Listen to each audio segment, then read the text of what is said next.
Okay, you are the Empress right now. Like, you're really heavily in Empress and Queen of Cups energy, where you're listening to your intuition, you're allowing your emotions to dictate your actions that you're taking concerning, and is this going to emotionally fulfill me? Is this going to make me happy? And right now, it feels like the message is don't control your healing. So there's a lot of people, a lot of my feminine energies have like a father wound where you got emotionally invalidated. King of Cups reverse, King of Wands reverse, where you're not okay to just be. Like, the feminine energy is cool. Masculine energy is hot. Like, you know, think of like spicy food, like adrenaline, like hot, hot, hot energy. Feminine energy is cool. It's still. And you were never, it wasn't okay for you to be still, or it wasn't okay for you to just feel, like to just be. You had to suffice that or control that with King of Wands reverse with some type of action. So that's how you tend to get your sense of satisfaction. It's like you maybe would go towards fixing someone in a relationship, or fixing yourself, or judging yourself in some way. And then that judgment or whatever it is that you were fixing was your sense of self. So it was like, okay, I always have something to focus on, instead of focusing love on yourself, because you are used to always gaining somebody's approval with action, instead of just being okay, like who you are, without you having to prove that.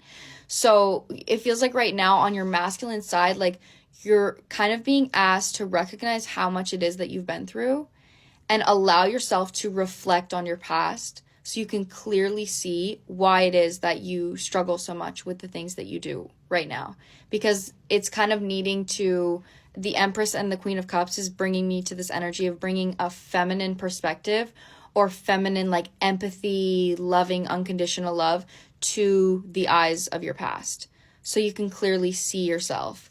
Because that's something that's going to bring you strength. Is a lot of you guys are like kind of afraid of falling, or you're afraid of the darkness in some way. Like, you're afraid that if you let go of control, you're going to be put off your path, or you're not going to be on the right path, or you're not going to see things the way you're supposed to see them. Like, there's some type of fear of losing control. But when you look at your past and see where the control has brought you, and the pain that it has brought you, it'll give you maybe a stronger compass to go towards a leap of faith concerning something that feels better, even though it's unfamiliar to your ego. So I just saw it as 2, 3, 4. That's what I'm saying. And then fear on the bottom of the deck. Okay. Period. I'm going to just get one more. Let's see.